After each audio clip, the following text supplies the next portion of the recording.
사랑하는 가족 여러분, 우리 새해가 시작되고 네 번째 주일입니다.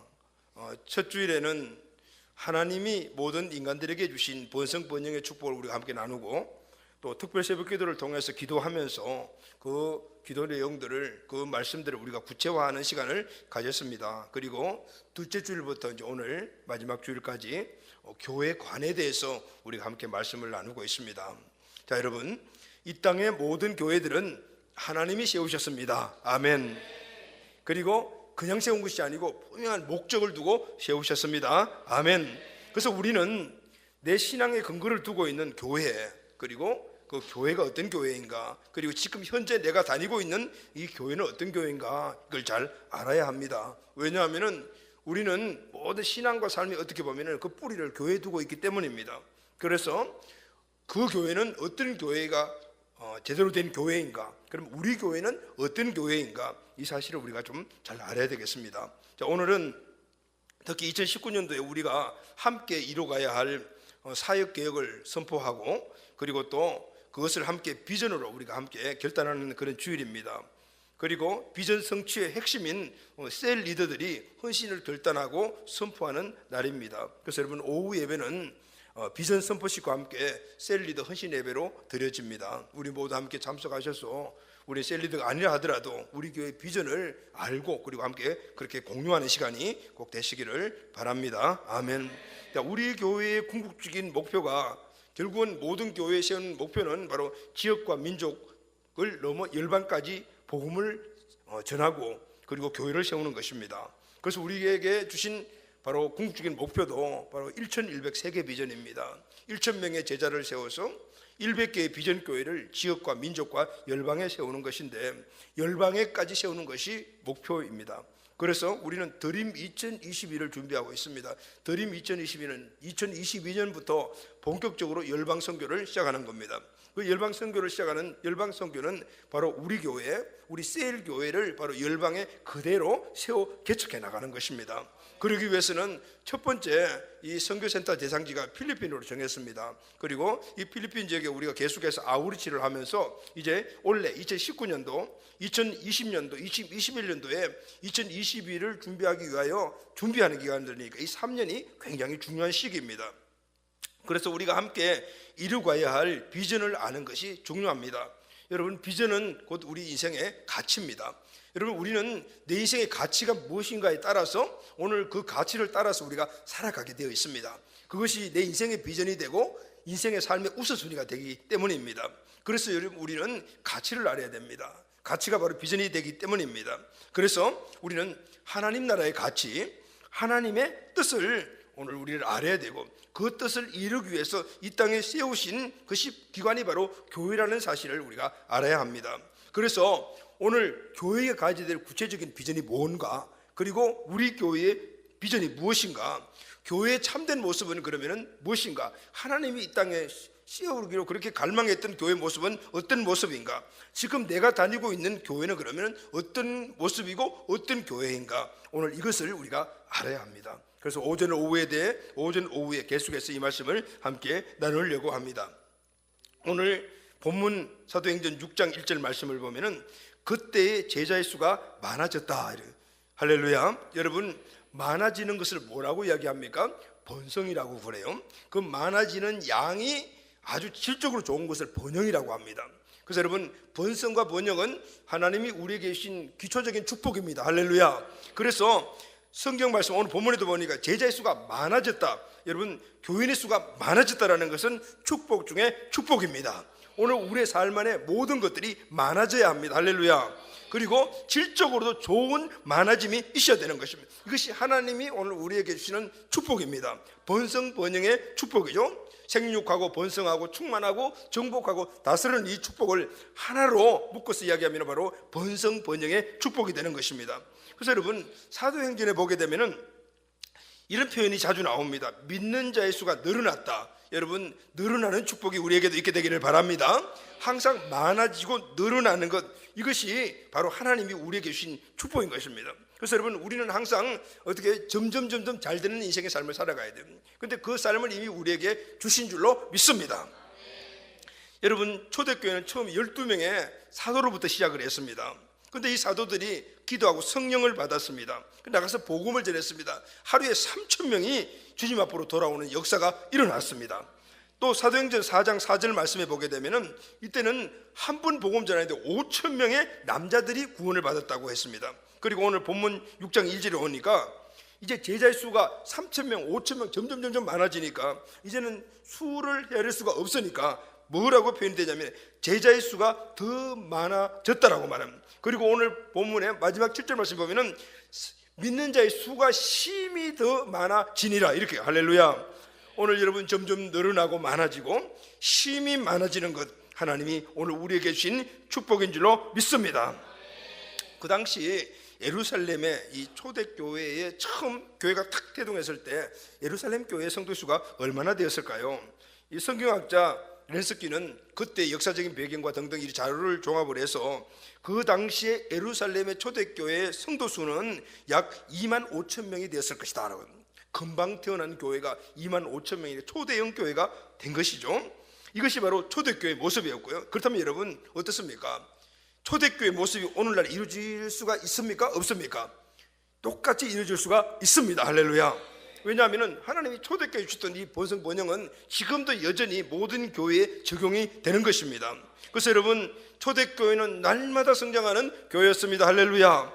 자, 여러분, 그러면 우리 교회도 번성 성장하는 축복을 꿈꿔야 될 줄로 믿습니다. 그래서 우리는 항상 부흥을 사모해야 합니다. 여러분, 부흥은 질적인 것이 우선이 되지만 결국은 이 부흥의 결과는 양적으로 열매로 나타나기 때문입니다. 여러분, 부흥은 언제나 사모하는 자의 몫인 줄로 믿습니다. 개인의 성장과 부흥, 우리 가정의 성장과 부흥, 우리에게 주신 하나님의 쓰임받게 주신 기업의 성장과 부흥은 사모하는 자들에게 주시는 축복임을 믿습니다. 그래서 여러분, 저는 우리 교회가 점점 성장해서 수적으로 많아져야 된다고 생각을 합니다. 모든 것들이 커져야 된다고 생각을 합니다. 요즘 보면 그런 얘기들이 있어요. 작은 교회 운동, 이런 이야기를 하시는 분들이 목회자들한테 있거든요. 근데 어떤 그분들 나름대로의 어떤 견해도 있고 어떤 근거의 기반을 두고 있습니다. 부정하는 건 아니지만은 저는 작은 교회 운동이 마음에 안 들어요.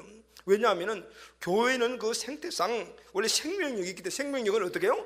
성장할 수밖에 없고, 그리고 하나님이 주신 축복은 교회를 통해서 이루어지는데 바로 번성 번영의 축복을 이룰 수밖에 없는 겁니다. 할렐루야.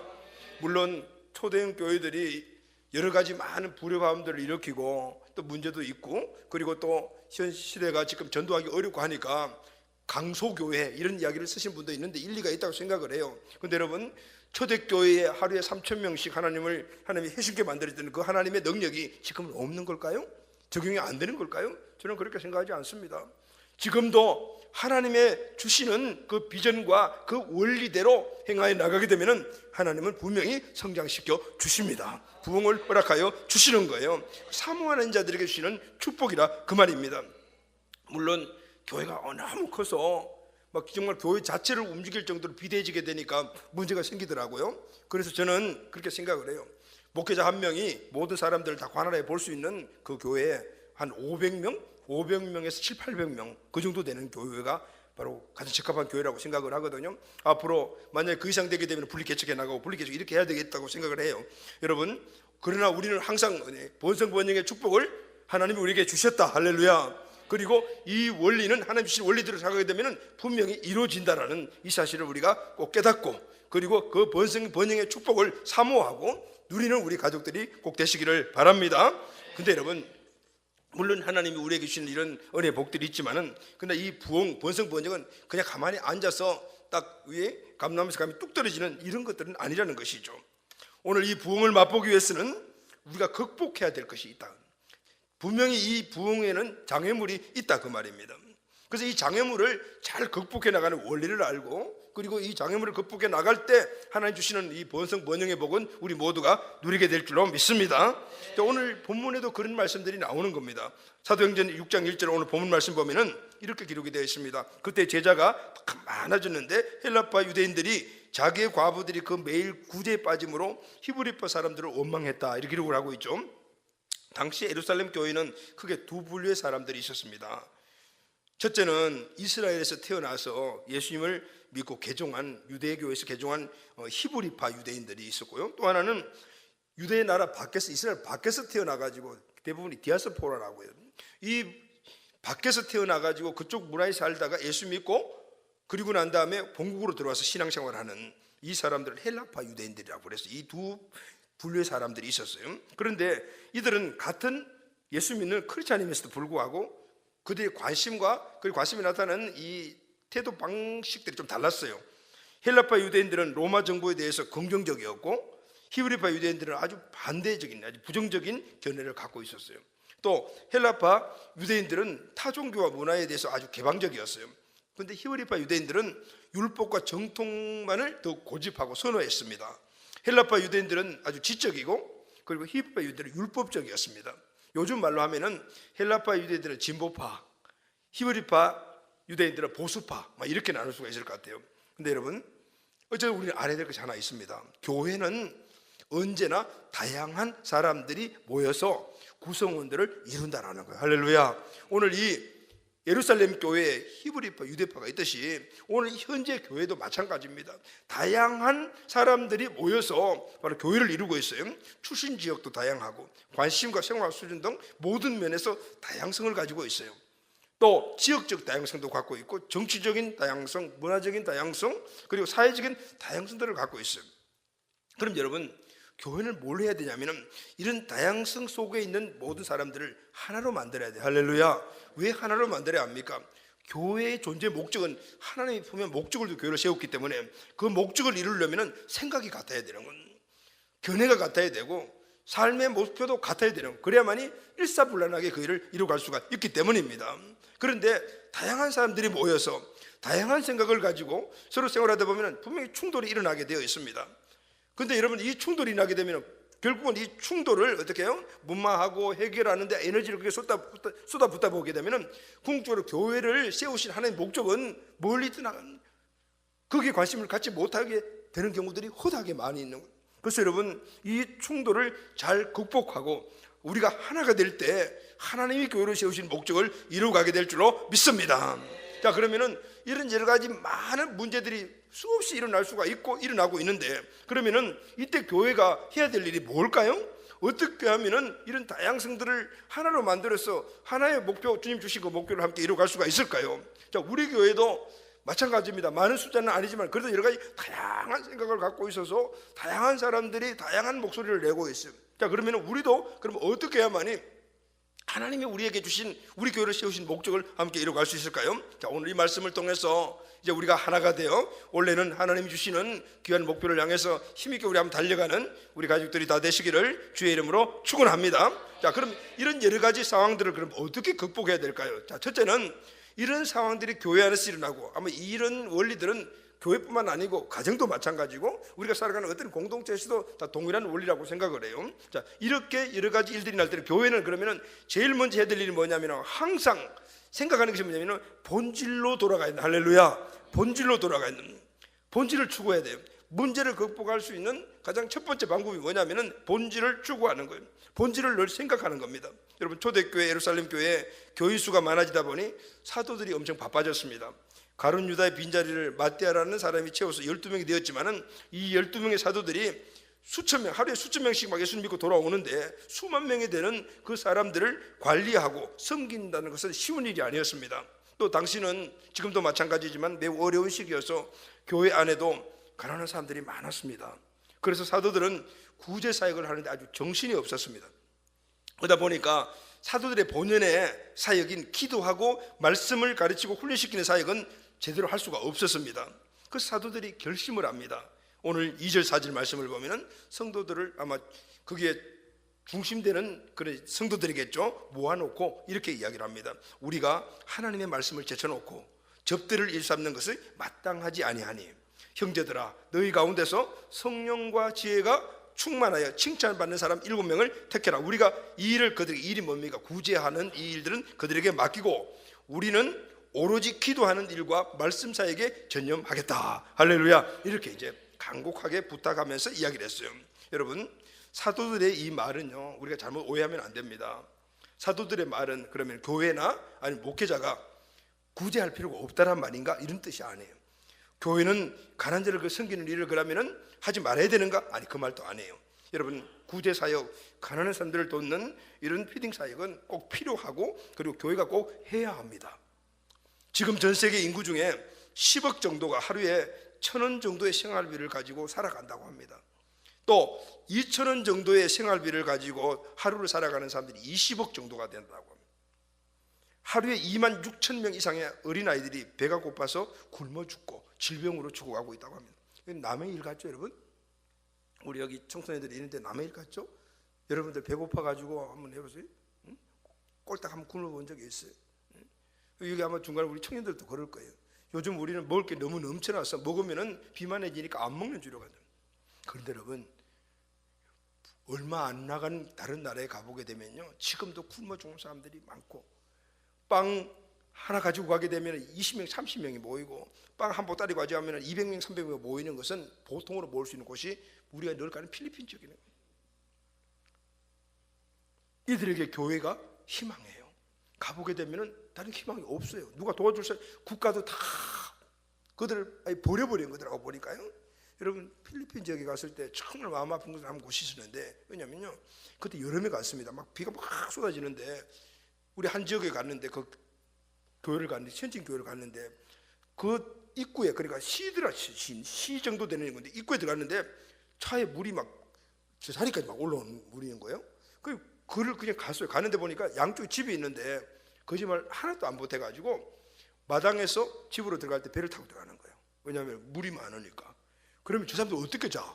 그러니까 침대 밑에 물이 깔려 있는 거야. 근데 거기 자는 거예요. 며칠간?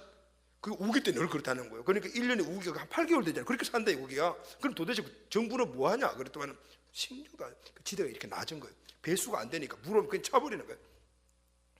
그래 가다 보니까 이발소가 있는데, 이발을 하는 사람들이 그 이발 의자에 앉아 있는데, 그게 사람들이 전부 다 어디냐면은 돌을 얹으려고 돌 위에 서 있고, 이발사는 돌에 서서 이발을 하고 있는 거예요. 그러니까 물이 항상 그냥 있는 거예요. 병이 안 걸리냐? 병 걸리죠. 병이 항상 일어나죠.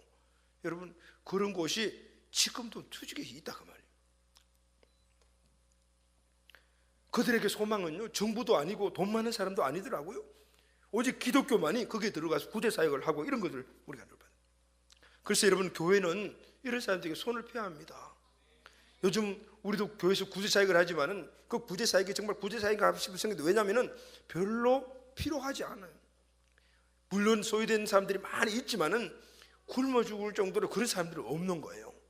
우리 주일 토요일마다 여기 구제받으러 오시는 그 할아버지들 계시고 할머니들 계시거든요. 우리가 많은 돈을 못 드리는데, 이분들은 먹을 것이 없는 게 아니고 운동 삼아 다니신 분들 80%가 돼요. 그 저기 안양부터 시작해서 쭉 내려가 한 바퀴 돌면은 그분들이 일주일 동안에 생활비가 나오고 용돈이 나오는 거예요. 이런, 우리는 그런 시대지만 지금 돈이 1,000원이 없어 굶어 죽는 사람들이 세상에 되게 많은. 이 교회는 이들에게 손을 펴야 돼요. 신명기 15장 11절 말씀 보면, 내가 네게 명령하이노니 너는 반드시 내 땅 안에 내 형제 중 곤란한 자와 궁핍한 자에게 내 손을 펼치니라 그랬어요. 그렇습니다. 여러분, 우리는 가난한 자에게 반드시 우리의 손을 펼쳐야 합니다. 할렐루야. 이번 필리핀 비전 트립 가서도 이제 이번에 조금 다른 방향을 보려고 합니다. 이제까지는 이제 피딩 사역 하는 것도 많이 보고, 앞으로 우리가 이제 그 사역을 하는 어떤 기본이 지금 만들어졌습니다. 이제 이번에는 구제 사역을 좀 넘어가지고 앞으로 이 사람들이 어떻게 살아갈 건가, 그 삶의 방편을 좀 만들어주는 방법을 좀 연구를 좀 해보려고 해요. 매일 주면은 주는 것으로 끝나잖아요. 지난주에 미얀마에 계시는 그 선교사님이, 지난번에 미얀마 비전 트립에 우리가 갔다 왔습니다. 그 선교사님이 따님 결혼식 때문에 오셨어요. 오셔가지고 여러 가지 이야기를 좀 많이 나누면서, 지난번 미얀마 갔을 때 잠깐 말씀드렸지만은, 미얀마는 어떤 시를 중심으로 해가지고 거기서부터 시작을 해가지고 시 중심에 무슨 그들이 섬기는 뭐 우상 비슷한 게 있어요. 그걸 중점으로 해가지고 1마일에 학교가 하나 있고 2마일 가서 학교가 하나 있고 3마일 가면 하나 이렇게 있어요. 그래서 1마일 초등학교, 2마일 초등학교, 3마일 초등학교 이렇게 해요. 우리가 갔던 곳이 7마일 초등학교하고 3마일 초등학교 두 군데를 갔었는데, 그 물이 문제인 거예요. 초등학교 뭐 중학교도 같이 있는 애들도 있고 그런데 먹을 물이 없어요. 그러니까 땅에서 막 펌프질을 해가지고 물을 갖고 오면은 그 물 안에 이 광물성이 너무 많이 들어있어요. 그러니까 못 먹는 거죠. 그러면은 이걸 요가시켜서 먹어야 되는데 요가시킬 수 있는 정수기라는 게 없으니까, 그러니까 크게 그 시멘트로 이렇게 우리 같이 만들어 가지고 그때 물을 집어넣으면 물이 침전되잖아요. 그럼 그 있는 물을 떠서 먹는 거예요. 근데 그 먹지를 못했는데 이번에 같이 갔던 그 박 목사님이 같이 오신 이야기. 그때 이 아이들이 그래서 물을 떠 가지고 항아리 같은 데다 넣어놓고 그 항아리에서 퍼서 먹는 거예요. 그런데 이 목사님이 그 물을 먹어봤나 봐요. 먹고 난 다음에 귀국해가지고 2박 3일 동안 설사하고 완전히 난리가 났던 거예요. 그 이야기를 하면서 그 이야기를 교회에 했더니 교회 권사님들과 모두가 그러면 어떡하냐, 우리가 좀 도와야지 해서 정수기 살 돈을 갖고 와가지고 선교사님한테 이번에 헌금을 하더라고요. 근데 우리도 좀 기도를 해봐야 될 것 같아요. 그런 곳이 수두룩한 거죠. 정수기 하나면은 초등학교 한 명 전체가 그냥 그 물을 먹게 되는 거예요. 그런데 3마일 학교관을 가보니까 거기는 정수기가 제대로 설치가 되어 있어요. 큰 이 스텐 펌프에 이렇게 연결돼 가지고 그 펌프로 물을 올려 가지고 거기에다 정수해 가지고 필터 달려 있고, 야 이거 대단하다, 이거 어떻게 이렇게 했지? 옆에 딱 가보니 경기도청 기정 딱 써놨어요. 우리 경기도청이 거기서 기정을 한 거예요. 너무 감사하고 너무 보기, 이 부분도 앞으로 우리가 정말 기도를 많이 해야 되겠구나. 여러분, 우리가 도와야 될 곳이 너무 많아요. 이제 우리나라는 된 것 같아요. 이 구제사역은 어느 정도는 된 것 같아요. 여전히 많이 어려운 분도 계시지만 국가적으로도 이미 다 도와주시고 우리가 한 사역으로 하면 되는데, 이제는 하나님이 왜 자꾸 열방으로 마음을 돌리게 만드냐를 봤더니 수없이 그런 사람들이 아직도 많은 거예요. 아프리카 가면 더 장난 아니잖아요. 아프리카 계신 선교사님들하고 대화를 나누는데 아마 다음에는 아프리카 쪽으로 하나님 마음을 주실 것 같아요. 근데 여러분, 이렇게 교회가 손을 내밀지 않으면 안 되는 막한 사람. 근데 여러분, 우리가 알아야 될 것이 하나 있습니다. 이렇게 우리가 구제사역을 하고 이런 피사역을 해야 되지만, 그러나 이것이 교회의 본질적인 일은 아니다. 이걸 우리가 가난한 사람, 불쌍한 사람들 돕는 것은 교회의 아름다운 사역은 맞습니다. 그러나 교회가 추구해야 될 본질은 아니다, 그 말이에요. 교회는 여러분 세상에 빵을 주기 위해서 존재하는 것이 아닙니다. 빵보다 더 중요한 것을 나눠주는 것이 하나님이 이 땅에 교회를 세우신 목적입니다. 할렐루야. 영적인 빵을 나눠주기 위하여 먼저 육적인 빵을 나눠주는 겁니다. 순서를 우리는 잘 알아야 합니다. 육적인 빵을 나눠주고 그것이 동기가 되어서 그들이 영적인 빵을 먹는 자로 만들어주는 것이 바로 교회의 목적인 것입니다. 여러분, 사람들은요, 육적인 필요를 채워주면 줄수록 욕구가 점점 더 많아져요. 그리고 후에는 그것에 대한 감사보다도 더 많이 받지 못한 것에 대해서 불만이 커져요. 지금 초대교회, 예루살렘 교회 보세요. 그런 거예요. 과부와 고아들을 얼마나 많이 도왔겠어요. 그런데 나중에는 다 도왔음에도 불구하고 이쪽은 왜 조금 더 많이 주고 우리는 좀 적게 주냐, 이것 때문에 난리가 났다. 육적인 빵인가 영적인 빵인가, 이것은 결국 우선순위의 문제입니다.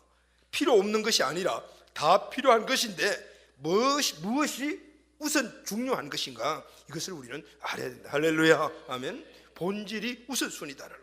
그리고 그 본질에 우리가 초집중해야 된다.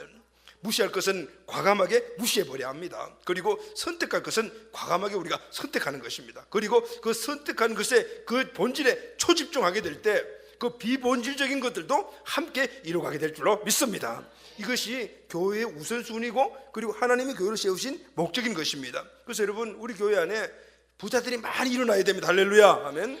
여러분들의 기업이 복받기를 주의 이름으로 축원합니다. 여러분들 모두가 번성 번영의 축복을 다 누리십시오. 그리고 그 번성 번영의 축복을 오늘 나눠주고 베푸는 그런 귀한 복된 기업과 귀한 자들이 많이 일어나게 되기를 예수님의 이름으로 축원합니다. 분명히 그게 선한 목적을 두면은 하나님이 축복해 주십니다. 아멘. 야, 그렇다면 여러분, 진짜 교회 본질이 뭘까요?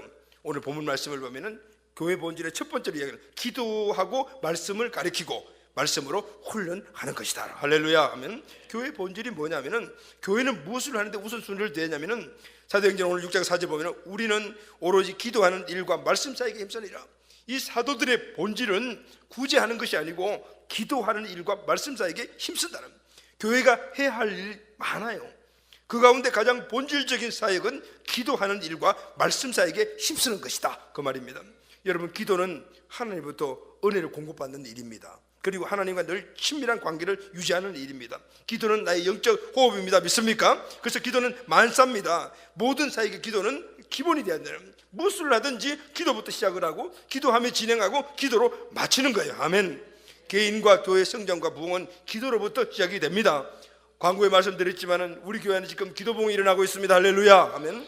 기도 부흥은 하나님 주시는 축복의 비가 내리는 거예요. 이때 우리가 가서 믿음의 그릇을 가지고 받아야 되는 겁니다. 여러분, 하나님 축복의 비가 내리는 현장들마다 여러분이 있게 되기를 주의 이름으로 축원합니다. 매일 저녁 기도회, 새벽 기도회, 부서별로 공동체로 함께 모이는 기도, 셀 기도 부흥이 일어나고 있습니다. 여러분, 이 부흥은 여러분들에게 축복의 비를 내리기 전초적인 성격을 띠는 겁니다. 여러분, 오늘 이 은혜가 우리 모두에게 있게 되기를 주의 이름으로 축원합니다.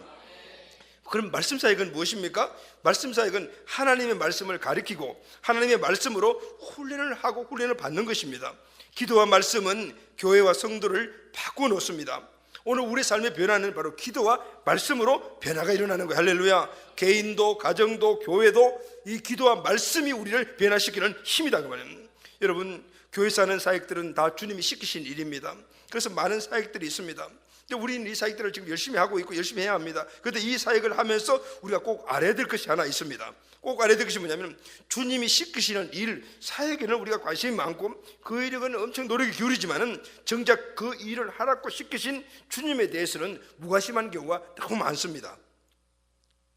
우리에게 있어서 주님이 우선순위입니다. 할렐루야. 주님과 관계를 맺는 것이 우리의 신앙생활의 우선순위입니다. 그것이 바로 기도와 말씀인 거예요. 기도는 주님과 늘 좀 더 가깝게 만드는 열쇠입니다. 말씀을 배우고 말씀으로 훈련받는 일은 주님이 우리를 부르신 목적입니다. 이 둘은 교회 어떤 사역들보다도 중요한 사역입니다. 중요한 일인 거예요. 이 둘을 우리는 잘 지켜야 합니다. 아무리 다른 일이 많고 중요한 일이 많다 하더라도 오늘 이 두 가지가 우리의 모든 삶의 우선순위입니다. 할렐루야. 그래서 교회는 또 우리 성도들은 기도와 말씀의 본질을 지금 내가 우리 교회가 잘 지키고 있는가 늘 점검을 해봐야 합니다. 그렇지 않다면 빨리빨리 어떻게 기도와 말씀으로 본질로 돌아가야 합니다. 여러분, 오늘날 많은 교회들을 보면은 교회의 성도들이 교인들이 교회를 떠나고 있다고 해요. 그리고 집에서 예배를 드리는 가난한 성도들이 그렇게 많다고 그러지 않습니까? 그러면은 왜 교회를 떠날까요? 분명히 이유가 있기 때문에 떠나는 것입니다. 분명히 여러 가지 많은 이유가 있을 거예요. 그런데 그들이 교회를 떠나는 이유는 교회 생활에 재미가 없어 떠나는 것도 아니고 교회 프로그램이 없어 떠나는 것도 아니에요. 여러분, 교회 프로그램이 얼마나 빵빵한 교회들이 많습니까? 그래도 교회를 떠나는 거예요. 또 의미 있는 구제나 봉사활동이 없어서 교회를 떠나는 것도 아니에요. 그러면 왜 떠날까요? 왜 많은 사람들이 오늘 교회들을 떠날까요? 먹을 것이 없기 때문입니다. 무슨 얘기냐면은 육신이 먹을 음식이 없고 마실 물이 없기 때문에 떠나는 것이 아니에요.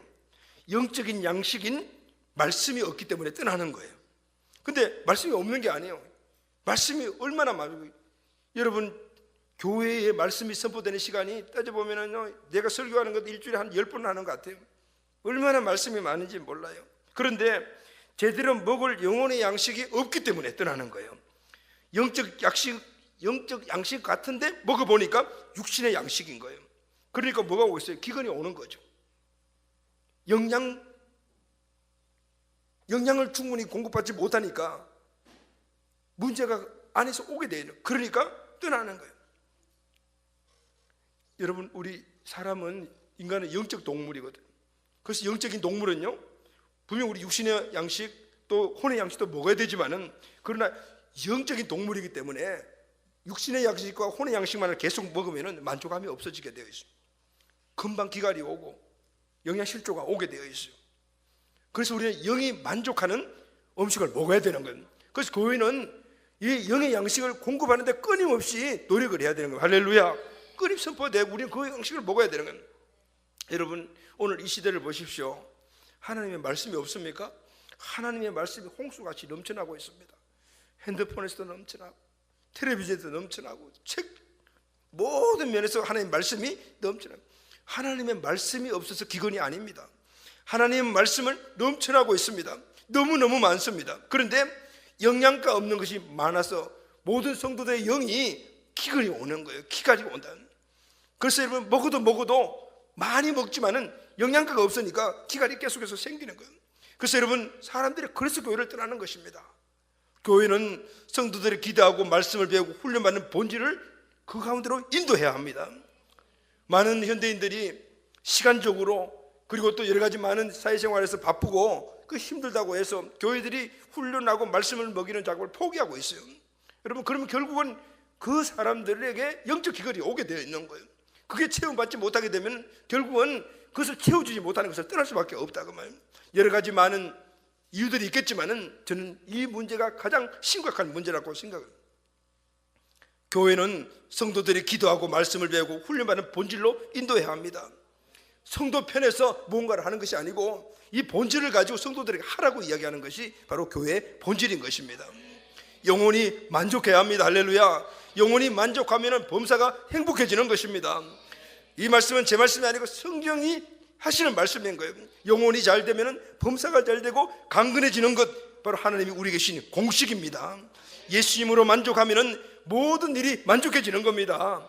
기도와 말씀은 우리가 항상 돌아갈 신앙의 본질이고 우선순위입니다. 할렐루야. 오늘 이 말씀이 우리 마음속에 잘 박힌 목과 같이 꽉 박혀지게 되기를 주의 이름으로 축원합니다. 세 번째 교회 본질이 뭘까요? 세 번째 교회 본질은 성령과 말씀으로 제자가 되고 제자를 세우는 것입니다. 초대교회가 성도가 많아지자 사도들이 구제의 일로 바빠서 본연의 일을 하지 못하게 되었습니다. 이를 위해서 하나님께서 구제 전담 일꾼을 세우십니다. 그들이 7명의 집사입니다. 사도행전 6장 5절 보면 온 무리가 이 말을 듣고, 이 말이 뭡니까? 사도들이 성도들을 모아놓고 우리가 사도로서의 본질을 지키지 않고 구제 담당하다 보니까 이게 문제가 있다, 이제 이 일을 담당할 여러분들을 좀 세워야 되겠다 했을 때 이 말을 듣고 기뻐하여 믿음과 성령이 충만한 사람 스데반, 빌립, 부르고노, 니가노로, 디몬, 바메나, 이렇게 그랬던 안디옥 사람 니골라에 가서 7명을 세웠어요. 이 7명이 바로 최초에 세운 일꾼들인데 이들이 바로 직분이 집사였습니다.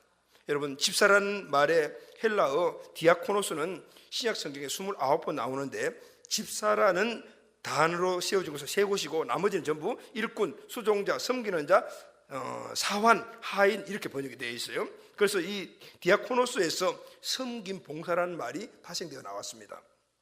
여러분, 오늘 본문에 보게 되면 이 집사라는 말 외에 또 하나의 명칭이 등장을 해요. 그 명칭이 뭐냐면 제자라는 말입니다. 제자라는 단어가 나옵니다. 본문 사도행전 6장 2절 보십시오. 그때에 제자의 수가 많아졌는데 라고 하죠. 제자가 많아졌다. 제자가 많아졌다. 사도행전에서 제자라는 말이 처음 등장한 곳이 바로 여기입니다. 제자라 부르기 이전에는 그러면 예수 믿고 구원받은 사람들이 꽤 많았잖아요. 그때 그럼 그들을 뭐라고 부르냐면 믿는 자, 신자, 신도라고 불렀어요. 사도행전 2장 41절 보면은 그날에 신도의 수가 3,000명이나 됐더라. 그리고 사도행전 4장 4절 보면은 믿는 자가 남자만 5,000명이었더라. 이렇게 해서 신도, 신자, 믿는 자 이렇게 불렀어요. 누구래요? 예수 믿는 사람을. 그런데 6장에 오게 되면은 믿는 자, 신자가 다른 단어로 바뀌죠. 제자로 바뀝니다. 예수를 구세주로 믿고 부활하신 예수님을 주인으로 모신 사람은 우리가 뭐라 그래요? 예수 믿는 사람이라고. 여러분, 예수 믿는 사람은 교회 다니는 사람이 예수 믿는 사람이 아니에요. 예수 믿는 사람은 예수님을 구세주로 믿고 그리고 부활하신 그 예수님을 내 인생의 주인으로 믿어 내 마음속에 영접하고 그 말씀대로 살아가는 사람이 예수 믿는 사람입니다. 할렐루야. 아멘. 자, 예수 믿는 사람이에요. 그때 우리가 뭐가 되냐면 예수 믿는 사람, 신자가 되는 거. 신자. 예수를 믿는 사람이 된, 예수 믿는 사람을 신자라고 얘기해요. 이것은 하나님이 절대 주권에 속한 우리에게 주신 은혜인 줄로 믿습니다. 자, 그렇다면 우리는 이런 생각을 할 수가 있습니다. 그렇다면 지금 여기에 신자가 제자가 됐는데 그러면 제자는 어떻게 해서 제자가 되는 것인가? 여러분, 예수님을 믿고 구원받으면 자동으로 제자가 됩니까? 아닙니다. 시간만 지났다고 저절로 제자가 됩니까? 아니라고요. 이 제자라는 말은 헬라어로 마데테스라는 말인데 이 말에서 마르투리아, 정인이라는 말이 나왔어요. 이 마르투리아라는 이 정인에서 마르투스, 영어로 마트, 즉 순교자라는 말이 나왔어요. 그럼 여러분, 제자가 어떤 사람이냐면은 제자라는 신자가 시간이 지나면 저절로 되는 것이 제자가 아니고 순교자의 영성을 갖고 있는 사람이 제자입니다. 할렐루야. 아멘. 순교자의 영성을 가진 사람이 제자다 그 말이에요. 여러분, 세계비전 제자대학 1학기에 보면 필독서에 팬인가 제자인가라는 책이 있습니다. 여러분, 팬과 제자의 차이가 무엇입니까? 우리는 예수님의 팬입니까? 아니면 제자입니까? 여러분, 우리 한번 우리 스스로 물어봐야 돼요. 여러분, 팬과 제자의 공통점이 무엇입니까? 똑같은 한 대상에 좋아하는 차원을 넘어서 열광하는 사람을 팬이라 그래요. 아이돌 가수를 좋아하는 팬들은 아이들이나 젊은이들, 요즘은 아이들 젊은이뿐만 아니라 어른들도 있더라고요. 어른들도 아이돌을 너무 좋아하더라고요. 그런데 이 사람들은 그 자기의 좋아하는 연예인들에게 열광해요. 열광. 그 열광이라는 뜻이 뭔가 한번 국어사전을 찾아보니까 너무 기쁘거나 흥분하여 미친 듯이 날뛰미라더라고요. 너무 좋아하니까 막 흥분해가지고 사람들이 말 때 미쳤네 이럴 정도로 그런 형태를 갖고 그 상태에 머물러 있는 사람을 열광하는 자, 이렇게 국어사전이 정의를 하고 있어요. 미친 사람처럼 보이는 거예요. 좋아하는 가수의 모든 것을 다 알고 있어요. 생년월일, 음식 일정, 심지어 속옷까지도 뭘 입는가 다 알고 있어요. 그리고 공연하면 무더기로 다르다네요. 그리고 그 아이돌 좋아하는 가수가 해외 공연 나가게 되면은 공항 가는 것은 물론이요, 똑같은 비행기표를 끊어가지고 몇세 점을 걸쳐가지고 보딩한 데까지 따라가요. 그리고 빠이빠이 하고 들어가는 거 보고 나다면은 나가서 그걸 반환한대요, 표를. 그러면은 그때 항공기가 이륙을 하지 않은 상황에서는 반환이 된다네요. 그걸 노린다는 것이죠. 그 정말 열광이에요. 미친 거죠, 정말. 여러분, 열광이 미치다는 거네요. 이런 사람들이 수두룩 안 돼요. 그래서 모든 걸 다 할 것 같아요. 근데 여러분, 이렇게 광적인 팬들이 있는데, 그런데 이들이 안 하는 것이 딱 하나 있어요. 그게 뭐냐면요, 희생입니다. 광적으로 좋아하는 가수가 스캔들이 있거나 인기가 떨어지게 되면 미련 없이 떠나버려요. 자신을 희생하면서 끝까지 그들을 돌보지 않아요. 이게 바로 팬입니다. 여러분, 예수님도 슈퍼스타였어요. 엄청나게 많은 사람들이 예수님을 따라다녔어요. 오병이의 기적이 일어났을 때 들판에 모인 사람들이 여러분 몇 명입니까? 여자와 어린아이들을 빼고 남자만 5천 명이라고 했으니까 다 합하면 한 2만 명이 된다. 예수님이 가는 곳들마다 수천 명, 수만 명이다. 최소 2만 명이 따라다녔다. 그러니까 아이돌 저리 가라는 그런 인기가 있었대요. 그런데 여러분, 그 예수님이 로마 군에게 잡혔습니다. 모진 고문을 받았습니다. 십자가에 달렸습니다. 그러자 그렇게 많이 따라다니는 사람들이 다 떠나버렸어요. 그리고 심지어 어떤 사람들 예수님 잡히자 그를 못 박아 죽여라 이렇게까지 말했어요. 그들이 누굽니까? 그들은 팬이었어요, 팬. 근데 여러분, 그 와중에 예수님을 떠나지 않고 있는 사람들이 있었습니다. 그것은 죽음을 의미해요. 왜냐하면 그때 그 예수님을 따라다니는 사람들은 다 잡아서 죽였으니까. 그런데 예수님 곁에 머문 사람들이 있었어요. 죽기를 각오하고 원래는 도망가지만 돌아와가지고 다시 예수님을 만나 주신 사명을 감당했고, 결국은 그 제자 마테스 선교자란 그 말의 뜻대로 예수님의 뜻을 전파하다가 죽은 사람들이 있었습니다. 누굽니까 여러분? 제자들입니다. 여러분, 우리는 신자입니까? 제자입니까? 예수님의 팬입니까? 예수님의 제자입니까? 여러분, 우리 직분이 있습니다. 나는 집사입니다. 나는 권사입니다. 장로입니다. 전도사입니다. 목사입니다. 여러분, 근데 이 명칭은 사역의 기능상 붙여진 이름입니다. 근데 이건 별로 중요하지 않아요. 우리에게 진짜 주어진 본질적인 이름이 있어요. 그 이름이 제자입니다. 제자가 나의 본질적인 이름임을 믿습니까 여러분? 바로 마데테스입니다. 주님을 위해서 희생하는 사람. 제자는 마루투리아입니다. 주님을 전가하는 사람. 제자는 마루투스, 주님을 위해서 생명을 내어놓는 사람입니다. 그렇다면 여러분, 어떻게 해서 예수님이 제자가 됩니까? 사도행전 6장 3절에 보면 형제들아 너희 가운데서 성령과 지혜가 충만하여 칭찬받는 사람 7을 택하라. 성령과 지혜로 제자가 되는 것입니다. 여러분, 제자는 성령과 지혜로 만들어지는 겁니다. 제자는 태어나는 것이 아닙니다. 저절로 되는 것이 아니에요. 만들어지는 거예요. 마태복음 28장 19절을 보면 너희는 가서 모든 민족을 제자로 삼아 했죠. 제자로 삼아. 이 제자로 삼아에 마데투사테라는 이 말은 동사인데 본문에서 보면 타동사로 사용을 했어가지고 제자로 만들다라는 뜻을, 너희는 모든 민족을 제자로 만들어라 이런 뜻을 가지고 있는 거예요. 제자는 가르쳐서 만드는 겁니다. 무엇으로 만들어집니까? 성령과 지혜입니다. 지혜는 하나님의 말씀입니다. 제자는 성령의 능력과 하나님의 말씀을 훈련되어 만들어지는 겁니다. 할렐루야. 그래서 교회는 제자를 만들고 우리는 제자가 되어야 되는 거예요. 이게 바로 우리의 지켜야 될 본질이다 그 말이에요. 그렇다면 여러분, 제자의 모습은 무엇입니까? 제자의 모습은 순종입니다. 오늘 7절 말씀을 보면은 하나님의 말씀이 점점 왕성하여 예루살렘인 제자의 수가 더 심히 많아지고 허다한 제사장의 무리도 이 도에 복종하니. 도가 누굽니까? 예수님이죠. 예수님 말씀에 복종하니라 그래요. 순종이라는 말이에요. 복종이라 나오는데 여러분, 순종은 제자의 아름다운 열매입니다. 예수를 구세주로 주로 믿으면 예수님의 말씀에 순종을 하게 됩니다. 왜냐하면 그분이 나의 주인이기 때문입니다. 제자는 주님 앞에 절대적으로 복종하는 자입니다. 노드십 되어 있는 자가 제자입니다. 복음의 목적은 우리가 믿는 자, 신자를 만드는 것이 목적이 아닙니다. 믿고 순종하는 자, 제자를 만드는 것이 목적입니다. 로마서 1장 5절 말씀을 보면 그로 말미암아 우리가 은혜와 사도의 직분을 받아 그 이름을 위하여 모든 이방 중에서 믿어 순종케 하느니. 이 사도들의 목적이 뭐냐면 이방인들이 나가서 복음을 전해서 그들이 모두 주님 앞에 굴복하고 순종하는 자로, 제자로 만드는 것이 그들의 사명이라는 것입니다. 여러분, 제자는 예수님을 믿고 예수님 말씀에 순종합니다. 그렇습니다. 여러분, 교회는 복음으로 영혼을 살리고 예수를 믿는 자가 되게 하는 일을 합니다. 그리고 그 자리에 머무는 것이 아니고 이제는 성령과 말씀으로 제자를 삼아 일으켜 세워야 되는 거예요. 할렐루야. 하나님의 주권에 순종하는 제자를 세워서 열방까지 나가서 또 교회를 세우고 모든 민족을 제자 삼게 하여, 이것이 바로 교회가 해야 될 본질이고 우리 성도들이 신자에 머물면 안 되는 이유다, 그 말이에요. 사랑하는 가족 여러분, 새로운 해가 시작되었습니다. 첫 달 오늘 마지막 주일입니다. 오후 예배에 비전 선포식이 있습니다. 하나님 나라의 가치, 이것은 하나님의 가치입니다. 하나님의 뜻, 하나님의 소망입니다. 하나님의 갈망, 그것이 바로 우리 교회에 주신 비전임을 믿습니까 여러분? 그것이 바로 나의 비전, 우리 셀의 비전, 공동체의 비전, 바로 우리 가족의 비전입니다. 이 비전을 다시 생각하고 결단하고 선포한 날이 바로 오늘입니다 여러분. 이것은 바로 교회의 본질을 우리가 보는 것입니다. 우리 교회의 본질이 무엇인가?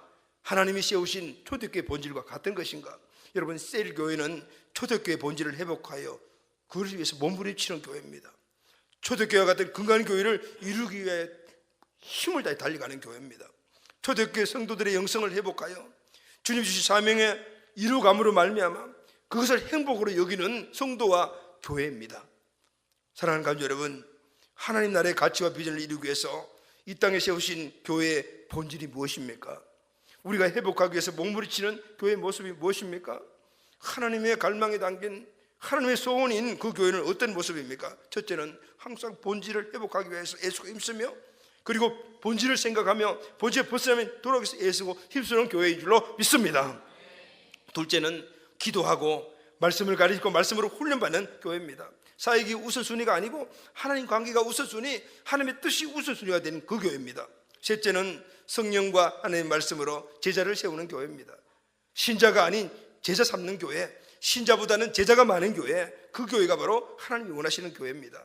성령과 말씀의 능력으로 훈련받아 주님 주신 땅끝까지 복음을 전하고 모든 민족을 제자로 세우는, 번성번영의 축복을 누리고 번성번영의 축복을 흘러보내는 그 교회, 그 제자들이 많은 교회가 바로 하나님이 원하시는 교회, 사명이 우선순위인 그것이 본질로 여기는 교회가 하나님이 기뻐하시는 교회들은. 사랑하는 가족 여러분, 우리 교회가 이 땅에 하나님의 가치와 비전을 이루는 교회가 꼭 됩시다. 할렐루야, 아멘. 올해는 우리 모두가 기도의 용사들이 됩시다. 아멘. 기도하여 하나님 주시는 번성번영의 이 부흥의 복을 누립시다. 그리고 말씀을 배우고 말씀으로 꼭 훈련받으시기를 바랍니다. 신자보다도 제자가 많은 교회, 하나님이 기뻐하시는 교회가 됩시다. 할렐루야. 올해는 성령과 말씀으로 우리 모든 가족들이 한 번도 빠짐없이 제자로 세워지는 이런 놀라운 은혜가 있는 교회, 그래서 하나님이 우리 교회를 마음껏 사용하시죠. 열방 끝까지 사용하는 그런 교회. 그래서 여러분들의 개인과 가정과 그리고 여러분들의 모든 기업에 생육번성의 복을 주시어 더 큰 일을 감당하여 더 큰 은혜 축복을 누릴 수 있는 이런 교회, 이런 가정, 이런 공동체, 하나님 원하시는 교회 꼭 되게 되기를 예수님의 이름으로 축복합니다. 아멘.